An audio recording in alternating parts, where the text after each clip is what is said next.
नमः ॐ विष्णुपादाय कृष्णप्रेष्ठाय भूतले श्रीमते भक्तिवेदान्त स्वामिनि इति नामिने।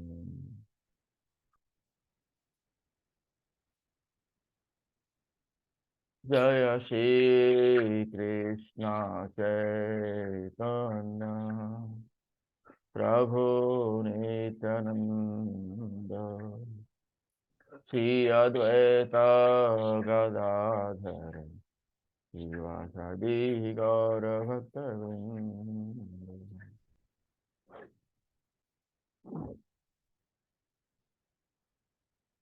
हरे कृष्णा कृष्णा कृष्णा हरे हरे, हरे राम राम राम हरे हरे, हरे कृष्णा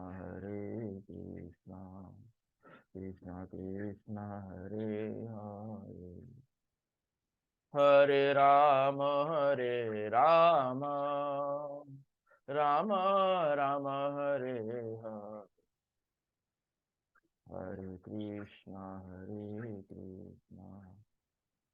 कृष्णा कृष्णा हरे हरे, हरे राम राम राम हरे हरे, हरे कृष्णा कृष्णा कृष्णा हरे हरे, हरे राम राम राम हरे हरे, हरे कृष्णा कृष्णा कृष्णा हरे हरे, हरे राम राम राम हरे हरे, हरे कृष्णा कृष्णा कृष्णा हरे हरे, हरे राम राम राम हरे हरे, हरे कृष्णा कृष्णा कृष्णा हरे हरे, हरे Ram Ram Ram Hare Hare,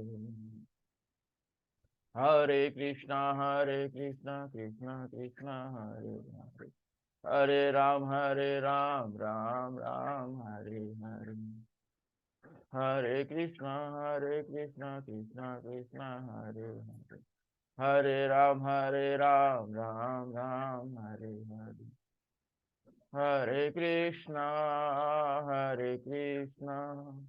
Krishna Krishna Hare Hare,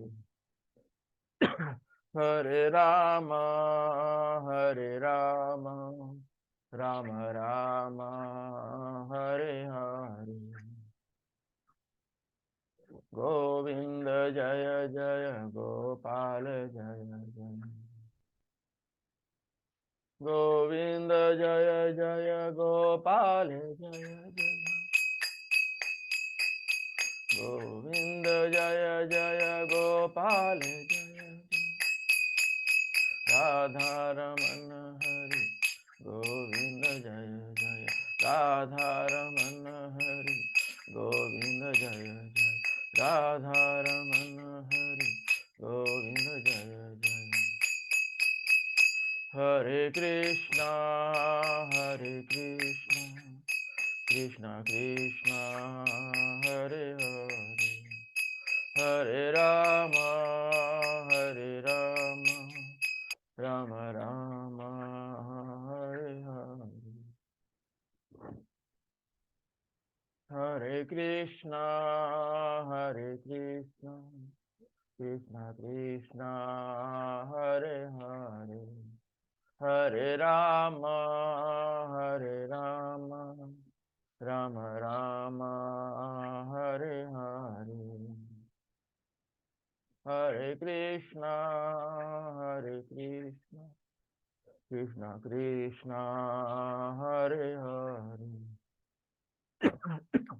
Hare Rama, Hare Rama, Rama Rama, Hare Hare,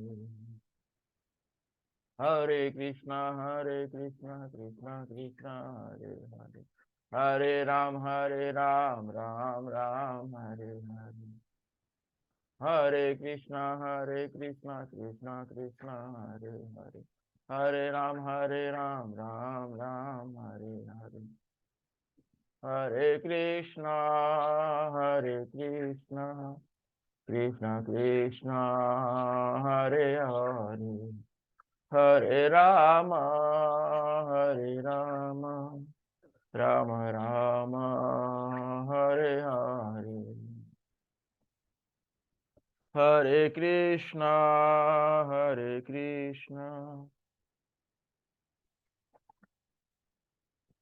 Krishna Krishna, Hare Hare, Hare Rama, Rama Rama, Hare Hare, Jaya Radha Girdhari, Radha Girdhari Radhe, Jaya Radha Girdhari, Radha Girdhari Radhe, Jaya Radha Gopinath, Radha Gopinath Radhe, Jaya Radha Gopinath, Radha Gopinath Radhe, Jaya Radha Ras Bihari, Radha Ras Bihari Radhe, Jaya Radha Ras Bihari, Radha Ras Bihari Radhe,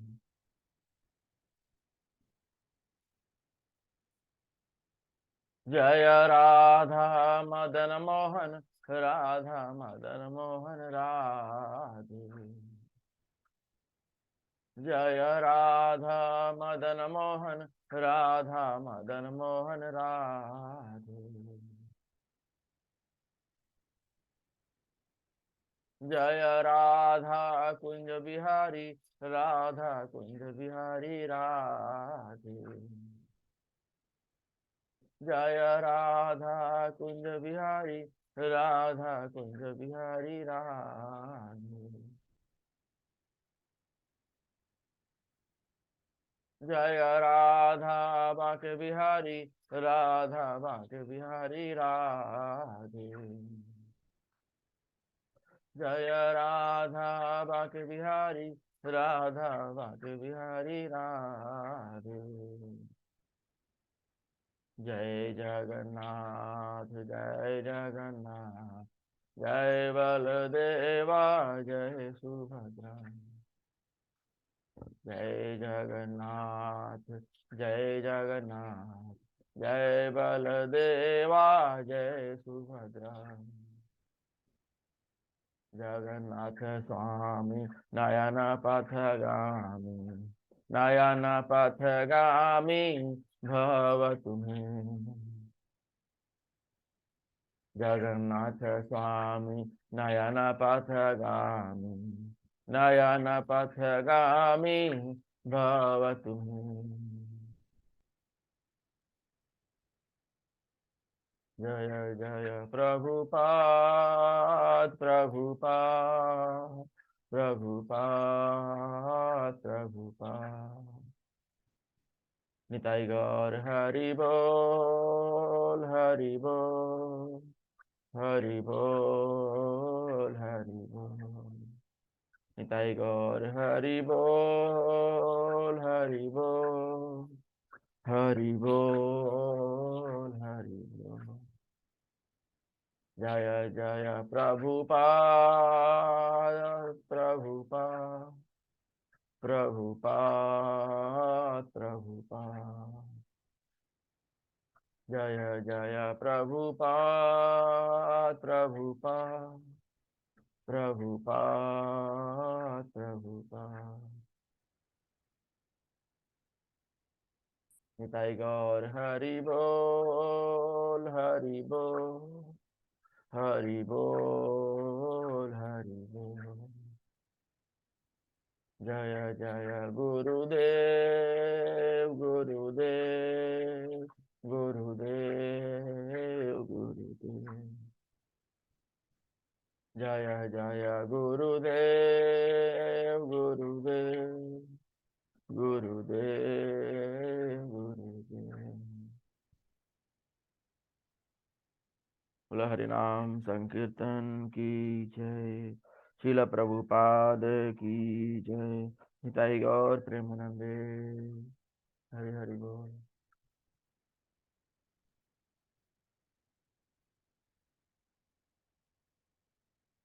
जय राधा माधव कुंज बिहारी।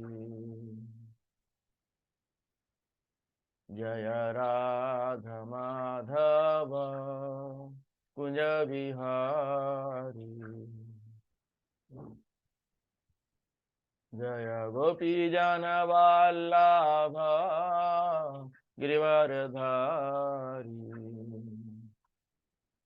जय गोपी जन वल्लभ गिरिवरधारी। यशोदानंदन ब्रज जन रंजन। यशोदानंदन ब्रज जन रंजन। यमुना तीरावनचारी।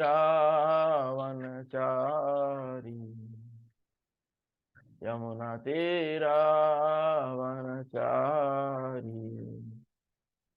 जय राधा माधव कुंज बिहारी। जय राधा माधव कुंज बिहारी। जय गोपी जन वल्लभ गिरिवरधारी। यशोदानंदन ब्रज जन रंजन। यशोदानंदन ब्रज जन रंजन। यमुना तीरावनचारी। यमुना तीरावनचारी। जय राधा माधव कुंज बिहारी। जय राधा माधव कुंज बिहारी।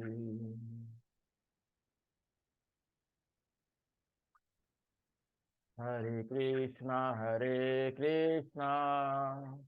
कृष्णा कृष्णा हरे हरे। हरे राम राम राम हरे हरे। हरे कृष्णा कृष्णा कृष्णा हरे हरे। हरे राम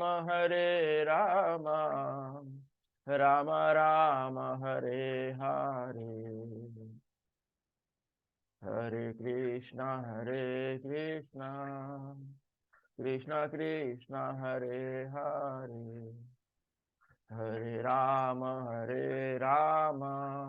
राम राम हरे हरे। हरे कृष्णा कृष्णा हरे हरे। हरे राम राम राम हरे हरे। हरे कृष्णा कृष्णा हरे हरे। हरे राम राम राम हरे हरे। हरे कृष्णा कृष्ण कृष्ण हरे हरे, हरे राम राम राम हरे हरे, हरे कृष्ण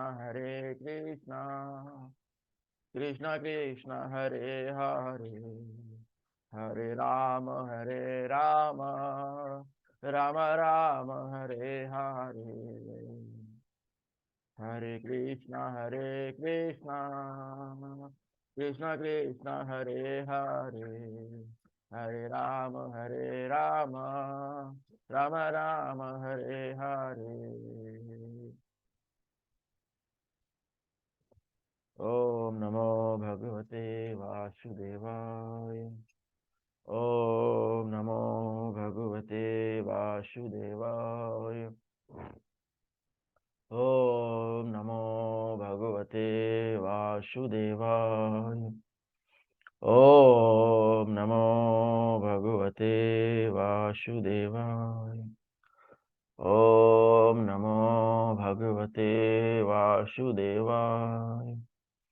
नारायणं नमस्कृत्य नरं चैव नरोत्तमं देवीं सरस्वतीं व्यासं ततो जयम् उदीरयेत्।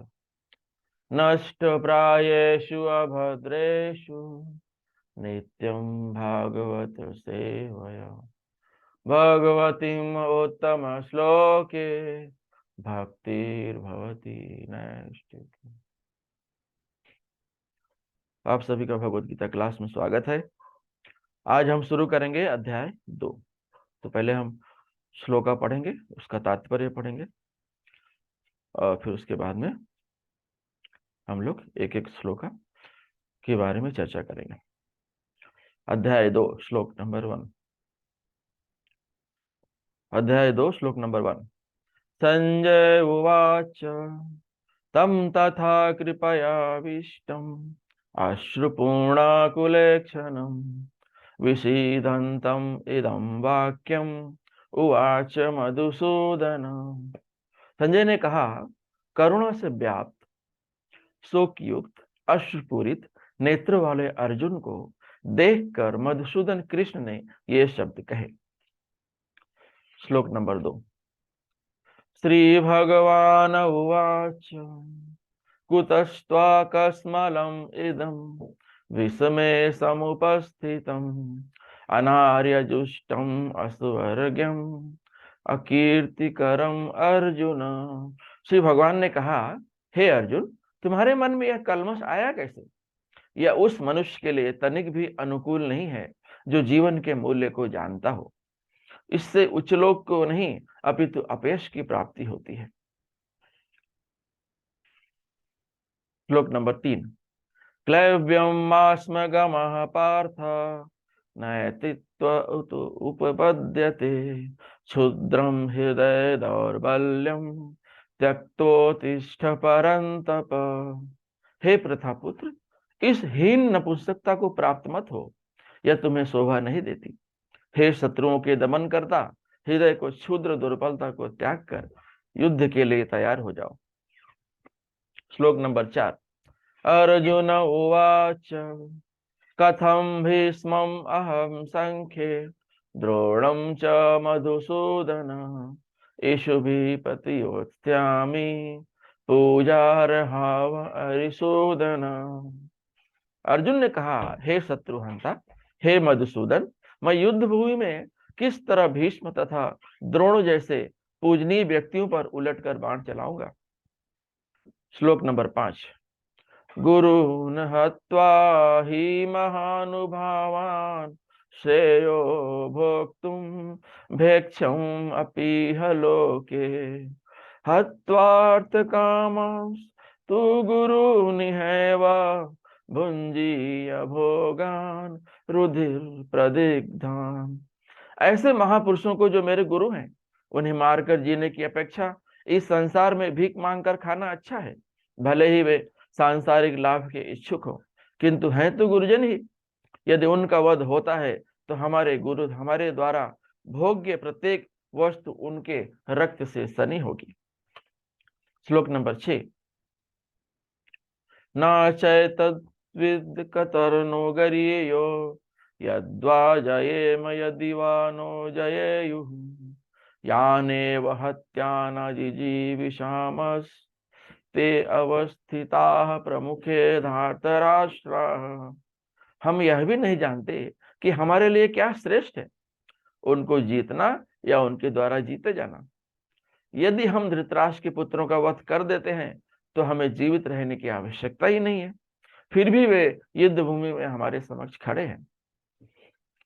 श्लोक नंबर 7।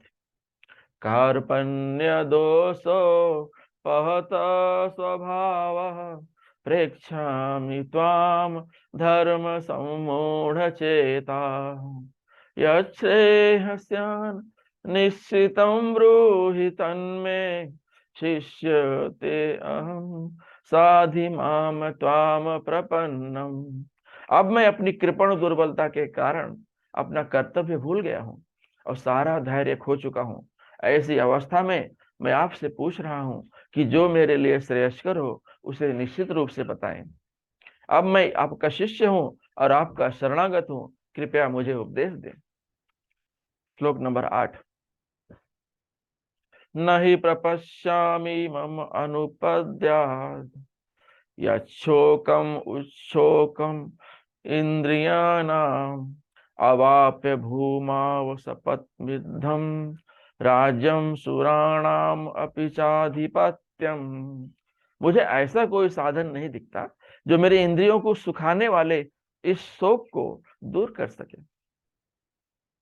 स्वर्ग पर देवताओं के आधिपत्य की तरह इस धन धान्य संपन्न सारी पृथ्वी पर निष्कंटक राज्य प्राप्त करके भी मैं इस शोक को दूर नहीं कर सकूंगा। श्लोक नंबर 9। संजय उवाच एवं उक्त्वा ऋषिकेशं गुडाकेश परन्तप नायोस इति गोविंदम उक्त्वा तूष्णीं बभूवः। संजय ने कहा, इस प्रकार कहने के बाद शत्रुओं का दमन करने वाला अर्जुन कृष्ण से बोला, हे गोविंद, मैं युद्ध नहीं करूंगा, और चुप हो गया। श्लोक नंबर 10। तम उवाच ऋषिकेश प्रहसन्निव भारत सेनयोरुभयोर्मध्ये विषीदन्तम् इदं वचः। हे भरतवंशी धृतराष्ट्र, उस समय दोनों सेनाओं के मध्य शोकमग्न अर्जुन से कृष्ण ने मानो हंसते हुए ये शब्द कहे। ओम अज्ञानतिमिरान्धस्य ज्ञानाञ्जनशलाकया चक्षुरुन्मीलितं येन तस्मै श्रीगुरुवे नमः। श्रीचैतन्यमनोभीष्टं स्थापितं येन भूतले स्वयं रूपः कदा मह्यं ददाति स्वपदान्तिकं। वन्देऽहं श्रीगुरु श्रीयुतपदकमलं श्रीगुरून् वैष्णवांश्च। श्रीरूपं सागरजातं सहगना रघुनाथान्वितां तं सजीवं साद्वैतं सावधूतं परिजनासहितं कृष्णचैतन्यदेवं श्रीराधा कृष्णपादान् सहगना ललिता श्री विशाखान्वितां च। नमो विष्णुपादाय कृष्णप्रेष्ठाय भूतले श्रीमते भक्ति वेदांत स्वामी निति नामिने। नमस्ते सारस्वते देवे गौरवाणी प्रचारिणे निर्विशेष शून्यवादी पाश्चात्य देश तारिणे। हे कृष्णा करुणा सिंधु दीनबंधु जगतपते गोपेश गोपिका कांत राधा कांत नमस्तुते। तप्त कांचन गौरांगी राधे वृंदावनेश्वरी वृषभानुसुते देवी प्रणमामि हरिप्रिये।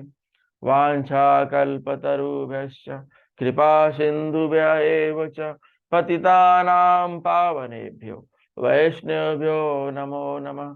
जय श्री कृष्ण चैतन्य प्रभु नित्यानंद श्री अद्वैत गदाधर शिवासादि गौर भक्त वृंद। हरे कृष्णा कृष्णा कृष्णा हरे हरे, हरे राम राम राम हरे हरे। हरे कृष्णा कृष्णा कृष्णा हरे हरे, हरे राम राम राम हरे हरे। हरे कृष्णा कृष्णा कृष्णा हरे हरे, हरे राम राम राम हरे हरे। आप सभी का स्वागत है भगवत गीता क्लास कक्षा में। तो हम पिछली बार अध्याय 1 खत्म कर चुके हैं। अब हम अध्याय जो है दूसरा शुरू करेंगे। जैसा कि हमने अध्याय 1 में देखा कि जो है अर्जुन पूरी तरह से कंफ्यूज हो गया है, भ्रमित हो गया है। अभी भ्रमित क्यों हो गया है? क्योंकि उसके सामने उसकी फैमिली ही खड़ी है, सारा परिवार, जो उसके जो है काका, दादा, मामा, चाचा, पिता समान सभी लोग, भाई समान सभी लोग, हर तरह के रिलेशन वाले संबंधित उसके सामने खड़े हो गए। अब ऐसे तो भाई अर्जुन है। अब ये तो हमारे सामने भी ये समस्या खड़ी हो सकती है। हमें जब हमारे हमारे अपने परिजनों के साथ ही लड़ना पड़े, स्वजनों के साथ ही लड़ना पड़े, तो हम तो भ्रमित हो ही जाएंगे, कंफ्यूज हो जाएंगे। वो तो अर्जुन है, भगवान का परम भक्त है। हमारे अंदर तो उतनी शुद्ध भक्ति भी नहीं है जितना अर्जुन के अंदर थी। अगर हमें भक्ति करनी है तो हमें अर्जुन के पथ पर चलना चाहिए, अर्जुन के जैसा भक्ति करना चाहिए, अर्जुन के जैसा आत्मसमर्पण करना चाहिए। तब हमारे अंदर जाके वो भावनाएं आएंगी जो भग भग अर्जुन के अंदर है। अर्जुन का दोस्त, अर्जुन का मित्र स्वयं भगवान है। और जो है अर्जुन भक्त भी है और मित्र भी है भगवान का। तो अब ऐसे में भगवान को गीता कहनी है तो अर्जुन के थ्रू, नहीं अर्जुन के माध्यम से ये गीता कही। अर्जुन, भगवान ने गीता क्यों कही? पहली बात तो, पहला प्रश्न ये होता है, भगवान को क्या जरूरत पड़ी भगवत गीता कहने की? क्योंकि धीरे धीरे ये जो परंपरा सिस्टम था हमारे यहाँ पर, ये धीरे धीरे खत्म हो गया। लोग भगवत गीता भूल गए, मानने ही नहीं लगे। नहीं तो भगवान ने तो भगवत गीता बहुत पहले सूर्य भगवान को बताई थी। आगे आने वाले अध्याय में हम देखेंगे कि भगवान ने पहले भगवत गीता और किसे कही थी। तो यहाँ पर हम एक चर्चा कर रहे हैं कि जो अर्जुन है, हम देख रहे हैं कि अर्जुन के माध्यम से भगवान भगवत गीता कह रहे हैं। तो अर्जुन, देखा हमने पहला अध्याय में कि पूरी तरह से कंफ्यूज हो गया है, भ्रमित हो गया है, क्योंकि अपने परिजनों को देखा उसने, उसके सामने लड़ाई करने के लिए खड़े हैं। तो उसने क्या किया? पूरी तरह से व्यथित हो गया, दुखी हो गया। उसका हृदय जो है दया और करुणा से भर गया। अर्जुन एक भक्त है, अर्जुन एक भगवान का मित्र है, तो उसके मन में दया और करुणा का आना अवश्यम भावी है। तो अर्जुन ने अपने धनुष बाण रथ पर नीचे रख दिया और भगवान के सामने पूरी तरह से आत्मसमर्पण करके ऐसे बैठ गया।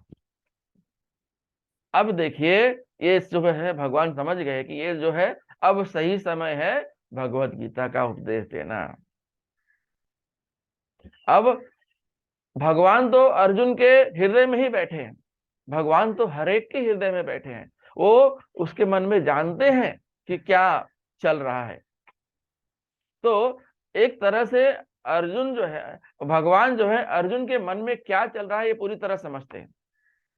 अब ये समझिए कि ये भगवान की ही लीला है, भगवान ने अर्जुन को भ्रमित कर दिया ताकि वो उसके माध्यम से भगवत गीता कह सके। तभी अध्याय 2 में जो है, अध्याय जो है का नाम है गीता का सार। तो अध्याय 2 में, आगे आने वाले अध्यायों में 18 अध्यायों में हम क्या देखने वाले हैं, अध्याय नंबर 3 से 18 तक, पूरे 15-16 अध्याय में हम क्या देखने वाले हैं, उसका पूरा सार जो है अध्याय 2 में बताया गया है। तो यहाँ पर अभी जो है संजय को दिव्य दृष्टि मिली है, व्यास जी ने दिया है। और संजय जो है धृतराष्ट्र का सेक्रेटरी है। तो अभी संजय जो है अपनी जगह पे बैठ के पूरा महाभारत के मैदान में, रणभूमि में, कुरुक्षेत्र में क्या चल रहा है वो पूरी तरह देख सकता है। और वहां पर क्या चल रहा है, कौन क्या कर रहा है, कौन क्या बोल रहा है, वो सब देख और सुन सकता है। ये भगवान व्यास देव की जो है कृपा दृष्टि संजय पर पड़ी। संजय जो है भगवान व्यास जी का ये था, शिष्य था। तो व्यास जी ने उसको दृष्टि, दिव्य दृष्टि प्रदान की थी कि तुम यहाँ बैठे बैठे रणभूमि में, कुरुक्षेत्र में क्या चल रहा है वो देखो और धृतराष्ट्र को बताओ। तो यहाँ पर अभी संजय क्या बोल रहा है, पहला पहला श्लोक संजय का ही है, अध्याय 2 पहला श्लोक।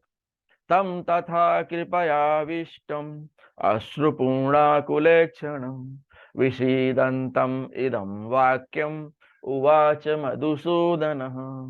संजय ने कहा, करुणा से व्याप्त, शोक युक्त, अश्रुपूरित नेत्रों वाले अर्जुन को देखकर मधुसूदन ने ये शब्द कहे।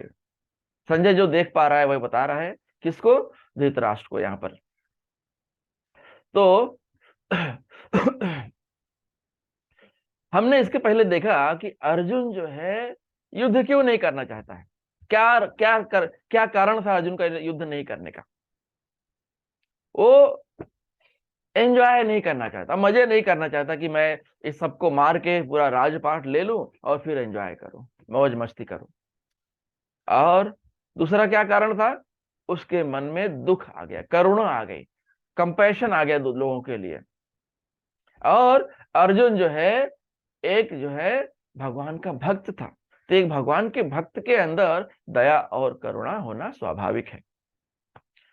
और दूसरा चौथा क्या रीजन था, वो जो है अपने फैमिली परंपरा को, परिवार की परंपरा को नष्ट नहीं करना चाहता था। अगर परिवार के बड़े बुजुर्गों को ना रहे या बड़े बुजुर्गों को मार दिया जाए तो फिर क्या होगा, फैमिली की परंपरा जो है, परिवार की परंपरा जो है विनष्ट हो जाएगी। और पांचवा जो रीजन है वो क्या है, इस तरह से अर्जुन ये सब करुणा के कारण पूरी तरह से कंफ्यूज हो गया कि मैं लड़ू कि नहीं लड़ू। इस जो है इस संशय के कारण वो जो है अपना धनुष बाण रख दिया। और जब ये धनुष बाण रख दिया तो क्या हुआ, हाथ जोड़ के भगवान के सामने पूरी तरह से आत्मसमर्पण कर दिया। अब भगवान जो है उसको पूरी भगवत गीता यहाँ पर बताएंगे। तो यहाँ पर संजय कह रहे हैं अर्जुन जो है पूरी तरह से दुखी था, उसके हृदय में करुणा भरी थी, दया भरी थी अपने परिवारजनों के लिए। और वो ये भी देख रहा है एक तरफ से कि ये तो सब सारे लड़ने के लिए आ गए हैं, मतलब ये लोभी है, ये मेरे मेरे हिस्से का भी संपत्ति ले जाना चाहते हैं। अच्छा ठीक है, तो इनको ले लेने दो, इनको मजे कर लेने दो, लेकिन मैं नहीं ये सब कर सकता। देखिए भगवान का भक्त के बारे में कि उसके भगवान के भक्त के हृदय में क्या क्या बातें आ सकती हैं, कैसे दया होती है, कैसे करुणा होती है दूसरों के प्रति। तो यहाँ पर हम देख रहे हैं कि संजय बता रहे हैं कि अर्जुन जो है पूरी तरह से ये हो गया है। अब देखो, अब भगवान क्या कहेंगे। अब अर्जुन ने भगवान के सामने आत्मसमर्पण कर दिया है, हाथ जोड़ के बैठ गया है। भगवान समझ गए हैं कि अब सही समय आ गया है भगवत गीता का उपदेश देने का।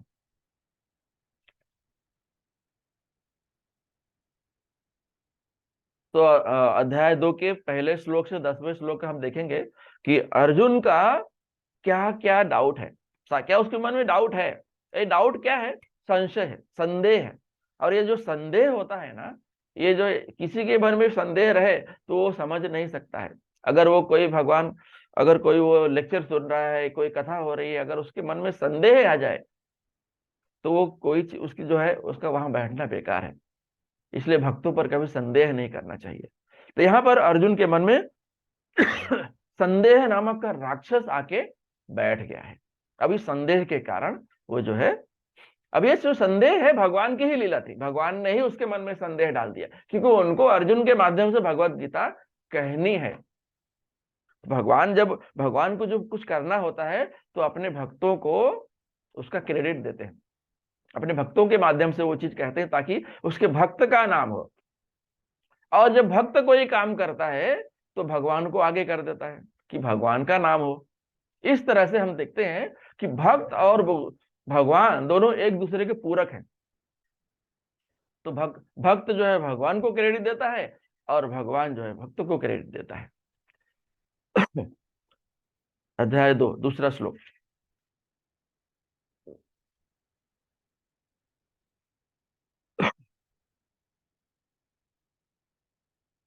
तो हमने देखा कि जो है आ,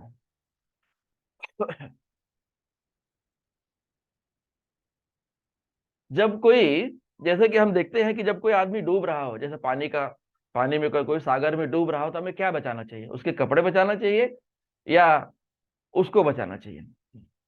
तो हम जब देखते हैं कि जब कोई पानी में डूब रहा हो तो हम उसके कपड़े पकड़ के खींचते हैं। तो उस समय हमें उसको बाहर निकालना जरूरी होता है, उसकी बॉडी को निकालना बाहर जरूरी होता है ताकि वो बच जाए। और जब बच जाएगा तो उसको हम आगे जो है कोई चीज बता सकते हैं, कोई उदाहरण दे सकते हैं, तब वो जाके उसका जो है रियलाइजेशन होगा, उसका वो साक्षात्कार करेगा। तो अगर कोई आदमी पानी में डूब रहा है तो उसके कपड़े नहीं बचाए जाते, उससे बचाया जाता है ताकि जो है आगे चलकर वो धर्म की शिक्षा उसे दी जा सके। तो यहाँ पर हम देखते हैं कि जब हमारा जो हृदय होता है वो हम जैसे नॉर्मल हम देखेंगे कि हम जब बाहर जाते हैं, हम देखते हैं भाई किसी के साथ कुछ गलत हो रहा है तो हमारे मन में करुणा भर आती है। तो हमें क्या होता है कि हम जो है और उस करुणा के पीछे पड़ जाते हैं। लेकिन हमें क्या है, हमें लोगों को भगवान के साक्षात कराना चाहिए, साक्षात, क्योंकि वही हमारे जीवन का मुख्य उद्देश्य है। उसीलिए हमारे मनुष्य का जन्म हुआ है। तो हमें सेल्फ रियलाइजेशन, आत्म साक्षात्कार की तरफ बढ़ना चाहिए। तो और ये जो काम है, ये जो हम जब तन को बचाने जाते हैं तो ये एक शूद्र का काम है। लेकिन हम जब उसके आत्मा की रक्षा करने जाते हैं, उसको आध्यात्मिक शिक्षा देते हैं, तो ये आत्म साक्षात्कार का काम है। तो दोनों में बहुत अंतर है। और यहाँ पर भगवान को मधुसूदन कहा गया है। भगवान को मधुसूदन क्यों कहा गया है? क्योंकि भगवान ने मधु नाम के राक्षस को मारा था। भगवान मधु नाम के राक्षस को मारे थे, इसलिए उनका एक नाम मधुसूदन भी है। तो यहाँ पर अर्जुन क्या एक्सपेक्ट कर रहा है, भगवान से क्या अपेक्षा कर रहा है कि भगवान जैसे आपने मधु नाम के राक्षस को मारा, वैसे ही मेरे हृदय में एक संदेह नाम का राक्षस बैठा हुआ है, उसे भी मार दीजिए।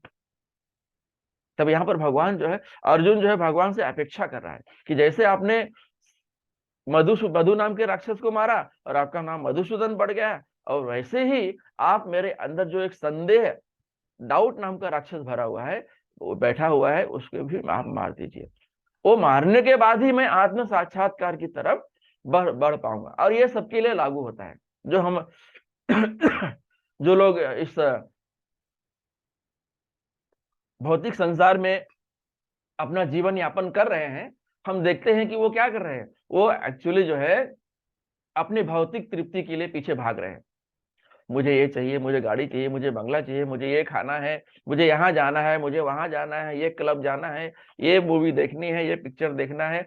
ये सब जितनी है भौतिक तृप्ति के पीछे भागते रहता है। ऐसा नहीं है कि एक मूवी देखने के बाद उसे तृप्ति मिलने वाली है। एक मूवी रही, ये भी आ रही है, अरे वो भी आ रही है, ये भी देखेंगे। आगे आने वाली 10 मूवी का रिकॉर्ड उसके पास रहता है कि आगे कौन से महीने में, कौन से हफ्ते में कौन सी मूवी आने वाली है। और तो ये कभी इच्छा उसकी तृप्त नहीं होती है। लेकिन भगवत गीता में यह बताया गया है कि अगर आप सही तृप्ति करनी है तो आध्यात्मिक चीजों को सीखिए, भगवत गीता पढ़िए, भागवतम पढ़िए, हरे कृष्णा महामंत्र का जप करिए, तब आपको अंदर से संतुष्टि मिलेगी, आपको और किसी चीज की इच्छा नहीं रहेगी। आप भौतिक जीवन में रह रहे हैं, आप सब कुछ कर रहे हैं, लेकिन आपको कोई चीज स्पर्श नहीं करेगी। भौतिक आशाएं जितनी हैं, भौतिक चीजें जितनी हैं, वो आपको टच नहीं करेंगे, स्पर्श नहीं करेंगे। आप भले उसमें रहो, खाओ पियो, मौज मस्ती करो, लोगों को लगेगा देखो ये तो भक्त है, लेकिन ये भी तो मजे मौज मस्ती कर रहा है, लेकिन अंदर से ये सब चीजें आपको टच नहीं करेंगी।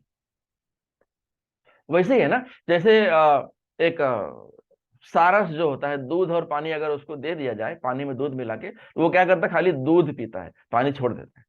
वैसे ही ये भक्त जो होता है, ये भौतिक जीवन में रहते हुए भी ये सांसारिक मोह माया उसे स्पर्श नहीं करती है।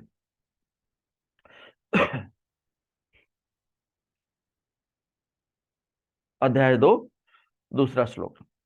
श्री भगवान उवाच कुतस्त्वाकस्मलम् इदं विषमे समुपस्थितम् अनार्यजुष्टम् अस्वर्ग्यम् अकीर्तिकरम अर्जुन। श्री भगवान ने कहा, हे अर्जुन, तुम्हारे मन में यह कलमश आया कैसे? तुम तो एक भक्त हो, मेरे मित्र हो, तो ये भक्त के मन में यह कलमश कैसे आ गया? और तुम एक क्षत्रिय हो, क्षत्रिय के मन में तो यह कलमश आना ही नहीं चाहिए। यह उस मनुष्य के लिए तनिक भी अनुकूल नहीं है जो जीवन के मूल्य को जानता हो। इससे उच्च लोक की नहीं अपितु अपयश की प्राप्ति होती है। तो यहां पर भगवान क्या कह रहे हैं कि जो है, ये अर्जुन, तुम तो एक पढ़े लिखे इंसान हो, तुम तो आर्यन हो, नॉन आर्यन नहीं हो, तुम आर्यन हो, आर्य हो। एक आर्य जो है मनुष्य जीवन के मूल्य को जानता है। ये इतना, और तुम क्षत्रिय हो, अगर तुम रणभूमि में आए हो तो और तुम्हारे सामने अगर कोई युद्ध करने के लिए खड़ा है, तुम्हें ललकार रहा है, तो एक क्षत्रिय जो है मैदान छोड़कर भाग नहीं सकता। ये उसका धर्म नहीं है, ये उसका धर्म नहीं है। वो भले ही वहां लड़ाई करके मारा जाए, उसे स्वर्ग की प्राप्ति होगी। तो और अगर वहां पर वो लड़ाई करके शत्रु को मारता है तो उसे पाप नहीं लगता, तो भी उसे स्वर्ग की प्राप्ति होती है। ये आगे आने वाले श्लोकों में हम देखेंगे। तो यहां पर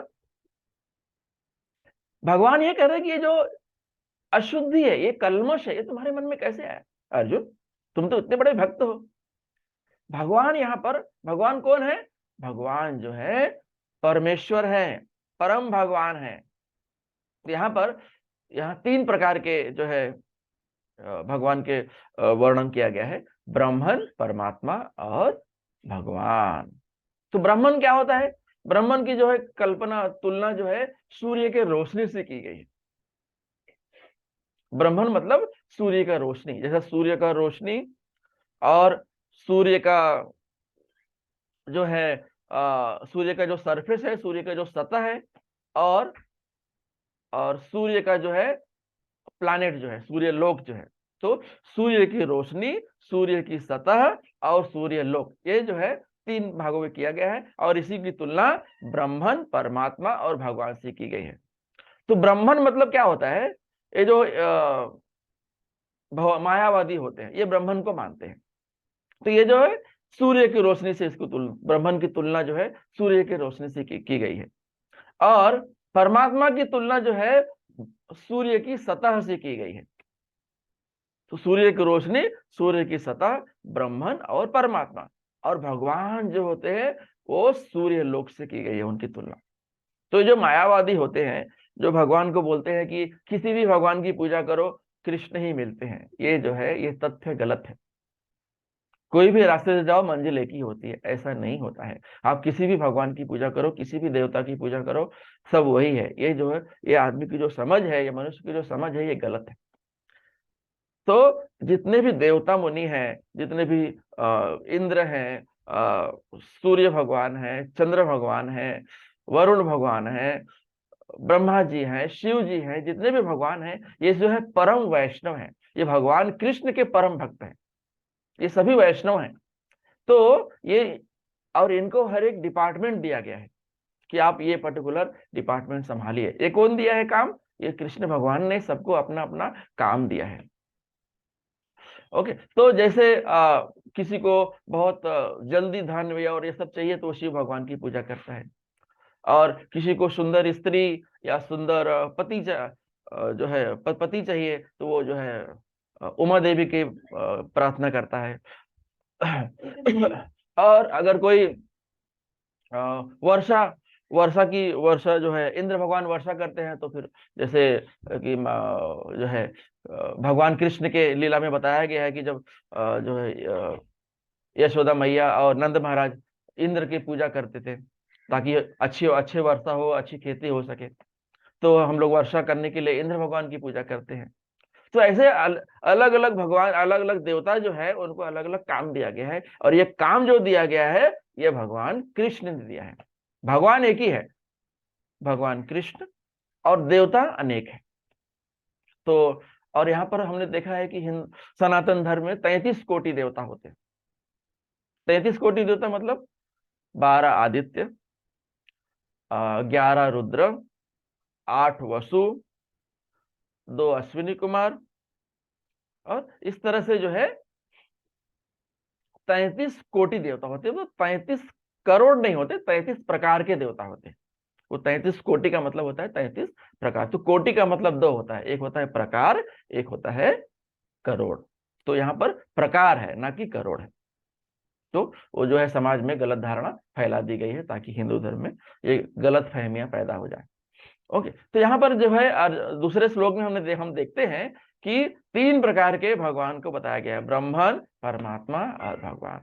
तो जो मायावादी होते हैं वो ब्रह्मन और परमात्मा तक ही रह पाते हैं, लेकिन जो वैष्णव होते हैं वो सीधा भगवान कृष्ण की पूजा करते हैं, और भगवान के लोग वैष्णव गोलोक वृंदावन धाम जाते हैं।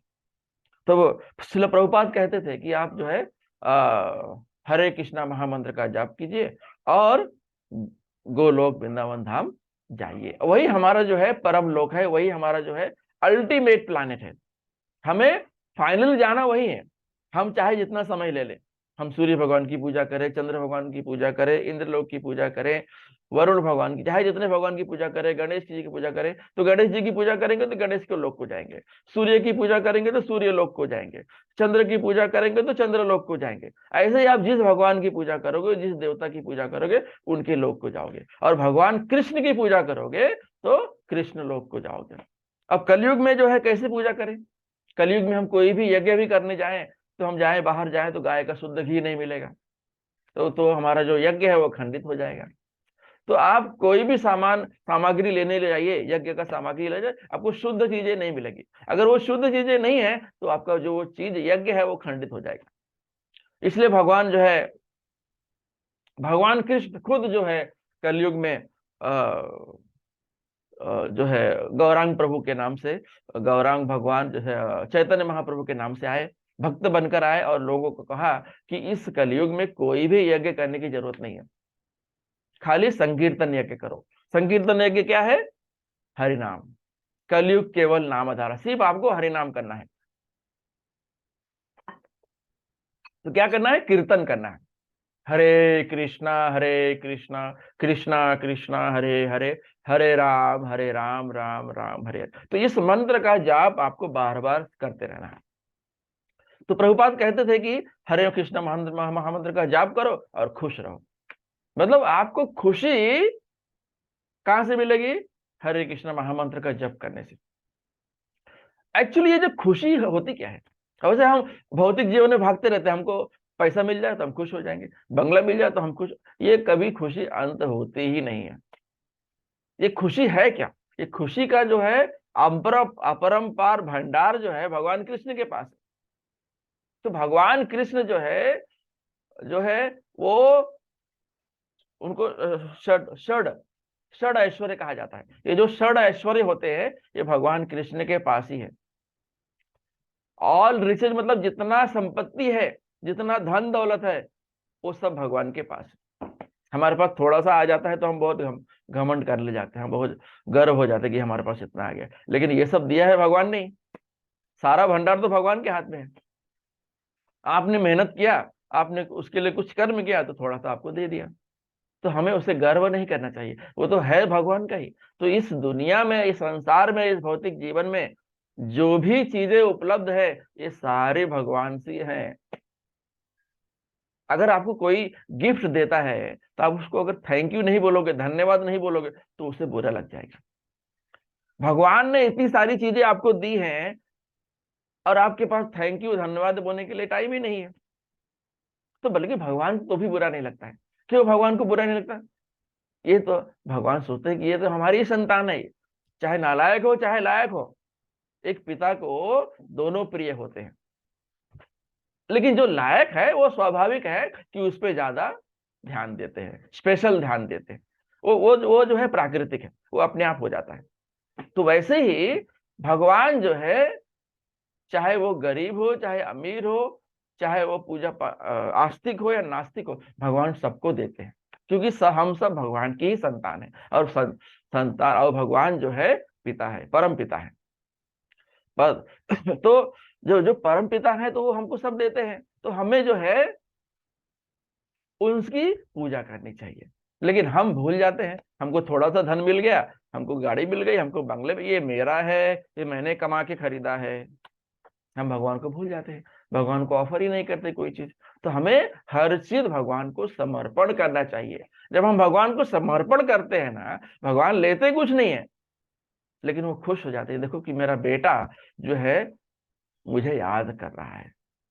तो जैसे ही जब बेटा अपने पिताजी को याद करता है तो पिता खुश हो जाते हैं और उसको ढेर सारा आशीर्वाद दे देते हैं।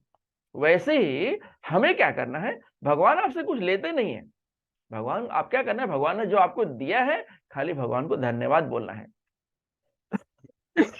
तो भगवान खुश हो जाएंगे, भगवान और आपको देंगे, ना कि आपसे लेंगे वो। तो कुछ लोग ऐसे कहते हैं कि ये तो भगवान ने ही दिया है तो भगवान को क्या देना वापस, ये तो सब भगवान का है। जो समझ अच्छी है, लेकिन थोड़ा सा भगवान को धन्यवाद बोलना चाहिए। और कोई कोई बहुत फेमस हो जाता है, पॉपुलर हो जाता है, प्रसिद्धि प्राप्त कर लेता है, सोचता है मेरे तो मेरे कर्म है, मैंने प्रसिद्धि प्राप्त कर ली। तो भगवान से ज्यादा फेमस कोई नहीं है, भगवान से ज्यादा प्रसिद्ध कोई नहीं है, उनसे ज्यादा कोई पॉपुलर नहीं है। और पहलवान लोग जो होते हैं उनको लगता है कि बहुत ताकत आ गई हमारे पास, भगवान से बड़ा पहलवान कोई नहीं है, सारी शक्ति का स्रोत वही है। और उन्होंने आपको थोड़ी सी किंचित मात्र शक्ति दे दी है तो आप उस पर घमंड कर रहे हैं, तो ये गलत हो जाता है, ऐसा नहीं करना चाहिए। तो भगवान जो है सारी शक्तियों के स्रोत है। और कोई सुंदर नारी ले लीजिए तो अपनी सुंदरता पे गर्व हो जाता है उनको, लेकिन भगवान से सुंदर कोई नहीं है। ये सुंदरता जो है मिली है भगवान के थ्रू, भगवान सबसे ज्यादा सुंदर है। कहते हैं कि गोपियां जो है भगवान को देखती थी तो देखते रह जाते थे, मतलब उनके चेहरे से नजर ही नहीं हटती थी, भगवान इतने सुंदर हैं। हालांकि वो श्याम वर्ण के थे, लेकिन वो कोई भी वर्ण के हो, वो तो कोई भी वर्ण धारण कर सकते हैं, क्योंकि सारी सुंदरता के स्रोत है वो।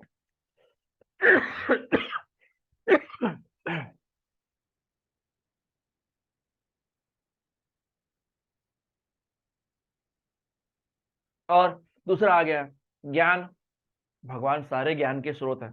यहाँ पर कोई वो स्कॉलर हो जाता है, कोई बुद्धिमान, अरे मैंने इतने सारे ये सारी बुकें किताबें पढ़ ली, ये सारे वेद पढ़ लिए, तो घमंड हो जाता है कि देखो, लेकिन ये जो वेद पढ़े आपने, ये जो ज्ञान आपने अर्जित किया, ये भगवान की ही दी हुई है, क्योंकि भगवान सारे ज्ञान के स्रोत है, सारे वेदों के स्रोत है, सारे पुराणों के स्रोत है, सारे शास्त्रों के स्रोत है। तो भगवान से बड़ा ज्ञानी कोई नहीं है। और कोई भगवान से बड़ा सन्यासी कोई नहीं है। भगवान का सब कुछ है, लेकिन वो भगवान किसी चीज से बंधे हुए नहीं है।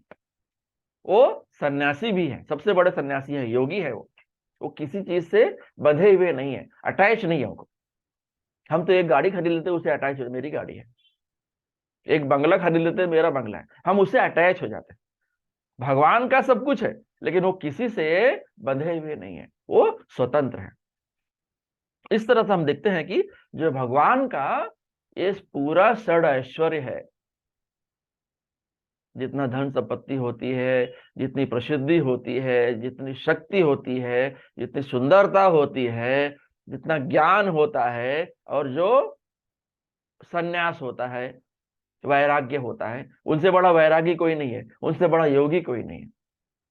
ये सब जो है भगवान के पास षड ऐश्वर्य है, इसलिए उन्हें भगवान कहा जाता है।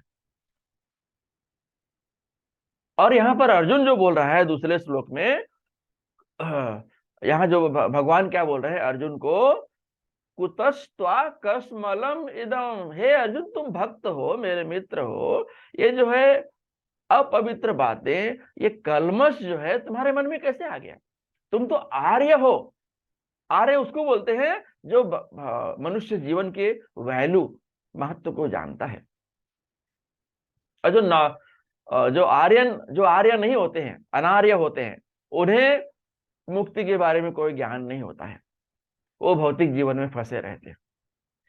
लेकिन जो आर्य होते हैं उन्हें भौतिक संसार से कैसे बाहर जाना है पता होता है, वो आध्यात्मिक जीवन से जुड़े होते हैं।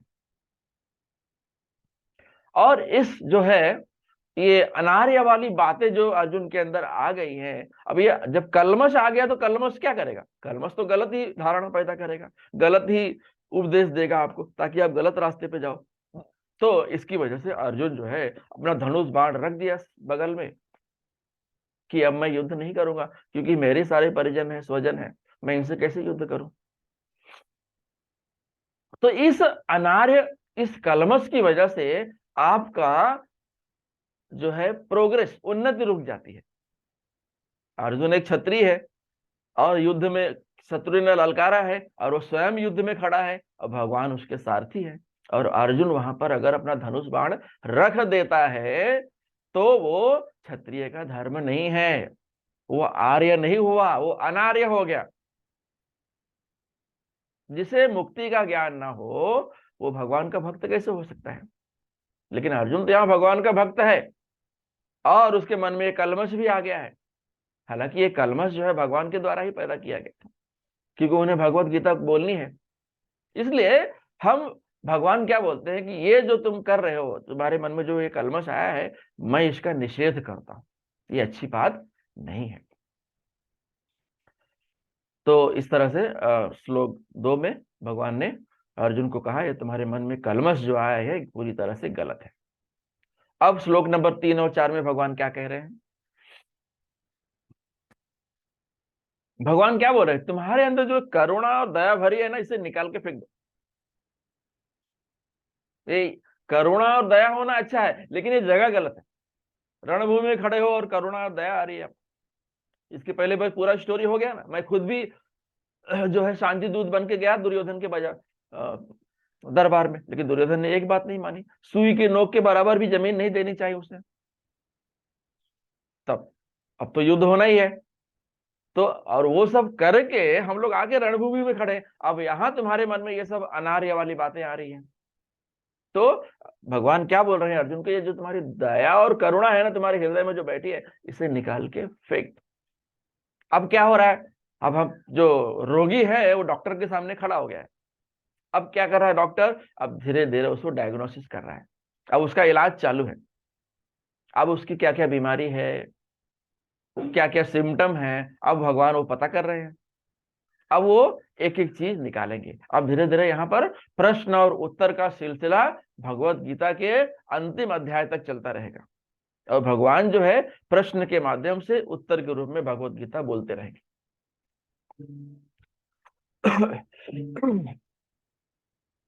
श्लोक नंबर 3।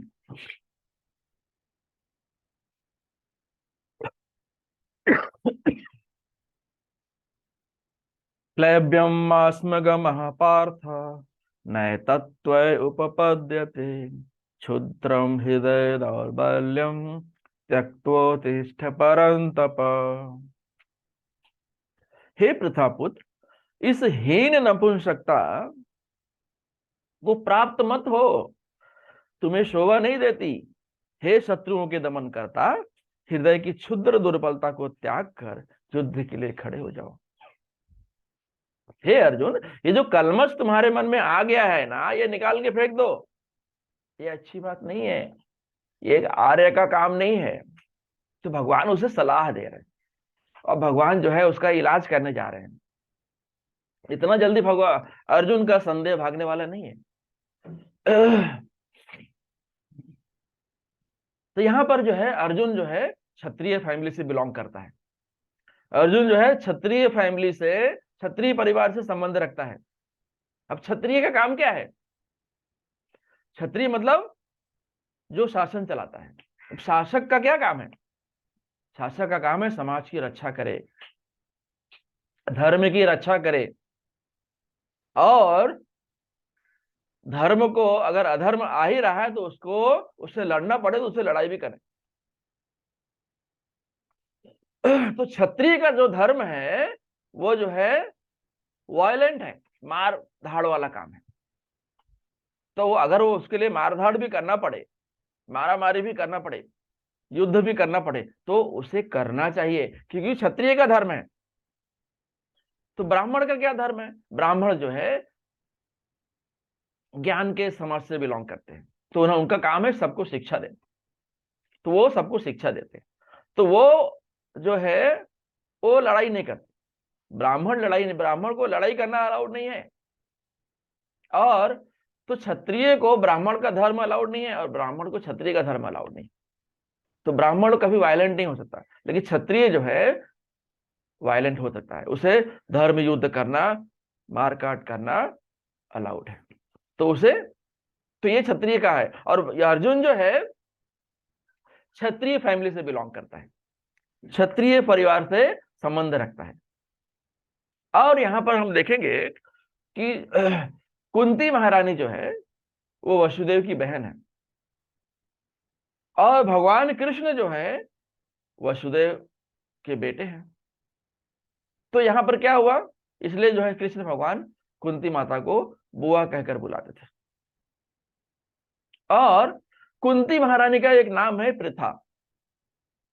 प्रथा नाम क्यों है? क्योंकि वो पृथु महाराज की पुत्री थी, कुंती महाराज की पुत्री थी। तो और इसलिए अर्जुन का नाम पड़ा पार्थ।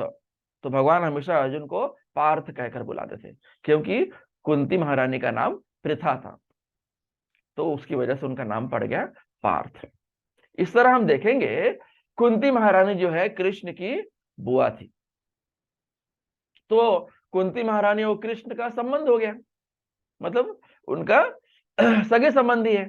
तो इसलिए अर्जुन भी उनका सगा संबंधी हो गया, उनका जो है चचेरा भाई हो गया। तो और अर्जुन जो है हम देखेंगे कि जन्म से ही वो जो है क्षत्रिय है, और क्षत्रिय कभी युद्ध के लिए नकार नहीं सकता। अगर वो नकार रहा है तो ये उसके हृदय के दुर्बलता है। तो यहां पर अर्जुन क्या बोल रहा है कि जो है हमारे जो ये है सीनियर है, हमारे जो वरिष्ठ है हमारे परिवार में, वो पूजनीय होते हैं, हम उनके ऊपर बाण कैसे चला सकते हैं? अर्जुन एक भक्त है तो उसके मन में ये सब विचार आएंगे। अब भगवान के पास हर एक चीज का इलाज है, तब भगवान उसका इलाज भी करेंगे। तो जो वरिष्ठ होते हैं उनके ऊपर अटैक नहीं किया जाता है, उनसे युद्ध नहीं किया जाता है। तो इस तरह से अर्जुन जो है अपने ही सगे संबंधी के ऊपर बाण कैसे चलाएगा, कैसे उनके हृदय को तीर से भेज सकेगा वो? तो अर्जुन के मन में जो है इस तरह से एक राक्षस बैठा हुआ है। तो अर्जुन क्या बोल रहा है कि आपने मधु नाम के राक्षस को मारा है, तो मेरे मन में ये जो कलमश बैठा है अब इसे भी मारिए आप।